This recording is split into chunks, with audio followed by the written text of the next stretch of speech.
的是汉人还是契丹人，对我来说有什么区别？我就你满意，至少。阿朱从小是孤儿，大哥，我以你做你的丫鬟。我是一个你要是不让我跟阿朱说到做到。Azu dan Hyo Feng pergi ke rumah makan. Di sini mereka mendiskusikan cara untuk menghindari kejaran dari anggota sekte persilatan yang mengejar mereka. Dan Azu memiliki suatu cara untuk menghindari kejaran dari anggota sekte, yang mana ia menyarankan untuk melakukan penyamaran. Dalam perjalanan, mereka mendengar pembicaraan dua anggota sekte pengemis yang mengatakan tetua Zu telah meninggal. Kini orang yang mengetahui pemimpin yang sebenarnya telah hilang satu orang.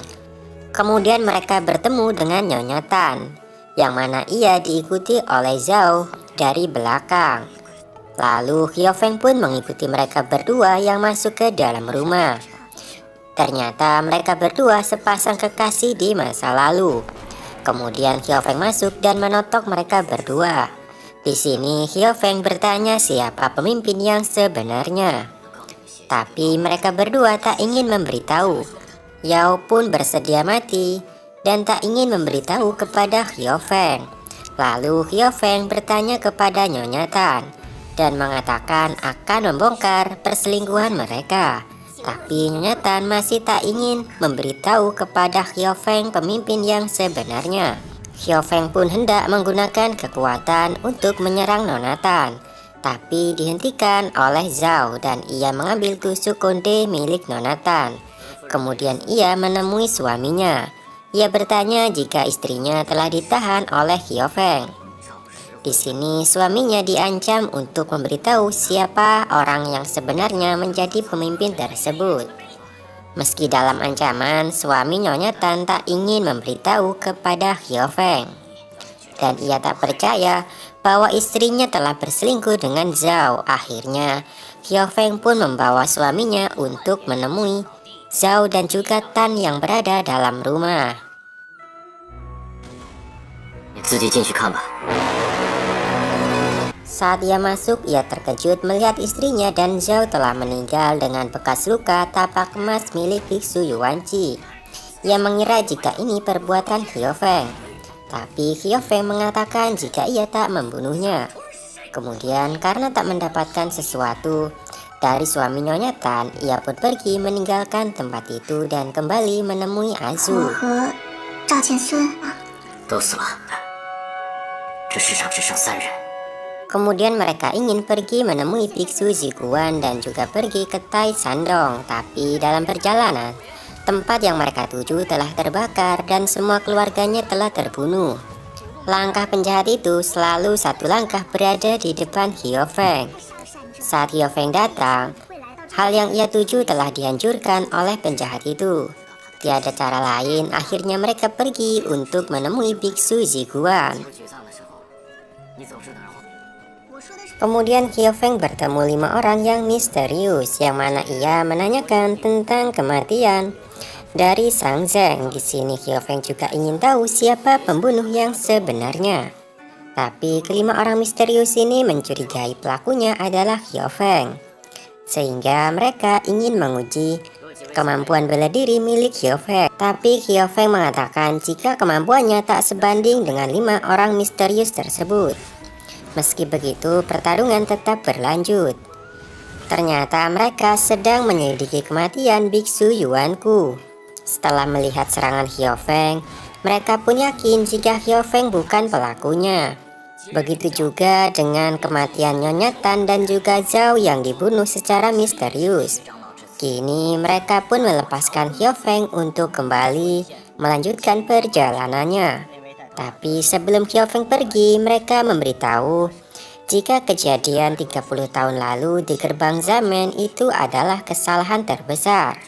Namun mereka tak ingin memberitahu siapa pemimpin yang sebenarnya. Dan mengatakan Hyo Feng akan bertemu dengan biksu Ziguan.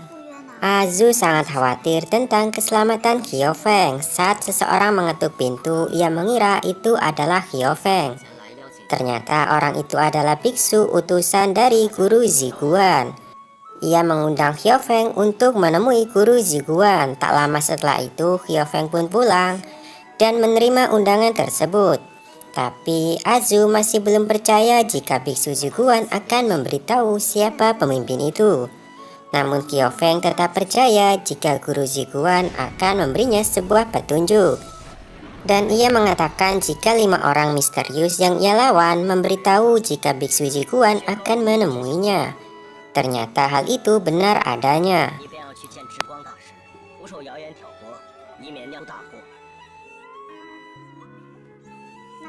Kemudian mereka berdua menemui biksu Ziguan. Kedatangannya disambut oleh sang biksu.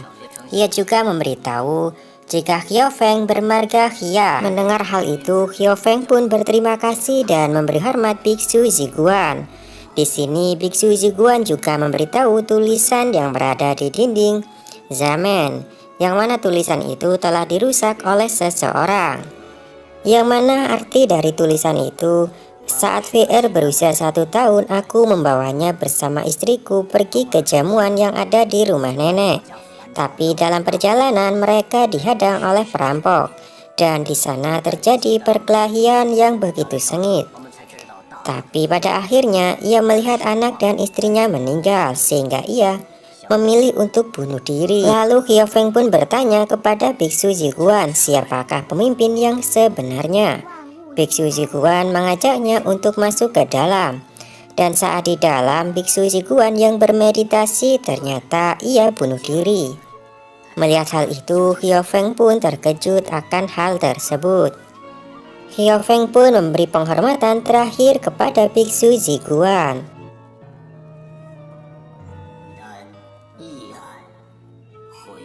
Kemudian mereka pun pergi meninggalkan kuil itu. Di luar, Hyofeng merasa jika ia dipermainkan oleh garis nasibnya sendiri. Karena ia masih belum tahu siapa pemimpin yang sebenarnya. Azu berusaha menghibur Hyofeng. Ia juga mengatakan tak peduli asal-usul Hyofeng apakah orang Han atau orang Khitan.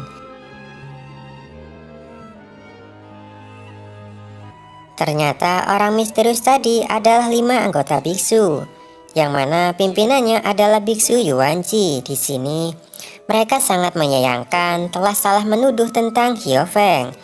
Ternyata Hyofeng tetap berjanji tak akan membunuh biksu Ziguan, dan mereka ingin membersihkan nama Hyofeng di dunia persilatan. Lalu biksu Yuanji teringat tentang wasiat dari ketua sekte Wang yang ingin Hyofeng menjadi penerusnya. Ia juga mendukungnya pada waktu itu. Azu dan Hyofeng ingin pergi menemui istri wakil ketua Ma. Di sini Azu menyamar menjadi ketua Bai. Penyamarannya pun berhasil dan mereka disuruh masuk ke dalam. Tapi istri wakil ketua Ma curiga dengan orang yang dibawa oleh ketua Bai. Ia pun mengatakan jika ia berasal dari sekte pengemis cabang Daren. Kemudian ia pun ingin melakukan pembicaraan rahasia, sehingga Hyofeng diminta untuk keluar. Hyofeng pun mendengarkan percakapan itu dari samping rumah. Ketua Bai pun mulai mengatakan jika pelaku pembunuh wakil ketua Ma bukanlah Murongfu dan juga Hyofeng. Tapi pelaku yang sebenarnya ia telah mengetahui orang itu. Mendengar hal itu, istri wakil ketua Ma awalnya terkejut, tapi ternyata ia hanya berpura-pura. Ia mengatakan jika itu adalah omong kosong.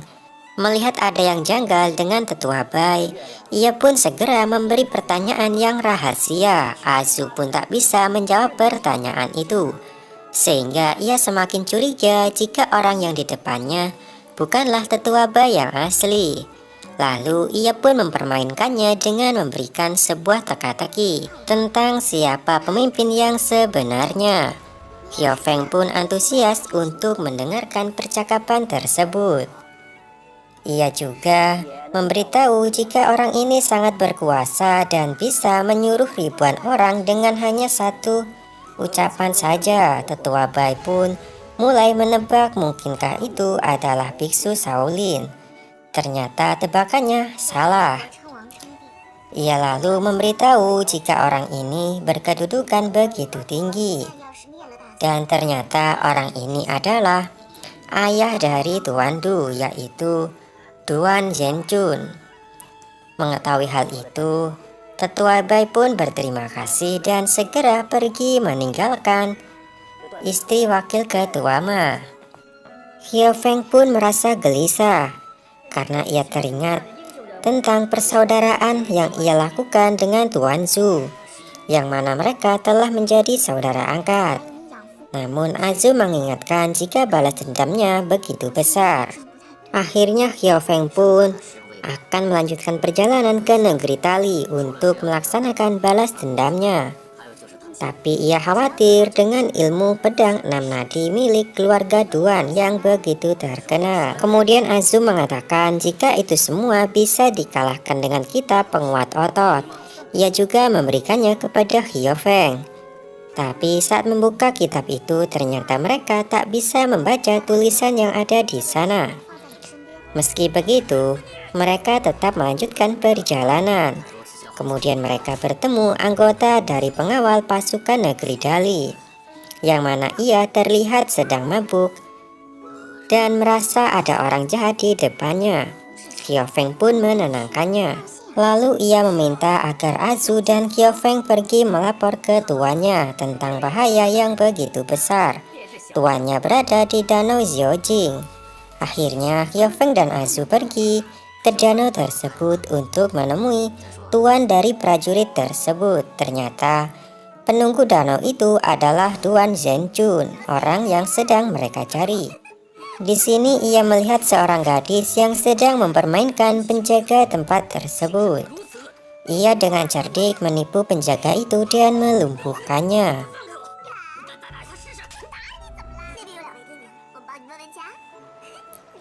Yang Chun memanggil istrinya tapi tak mendapat jawaban, sehingga ia pergi keluar dan melihat penjaganya telah dilumpuhkan.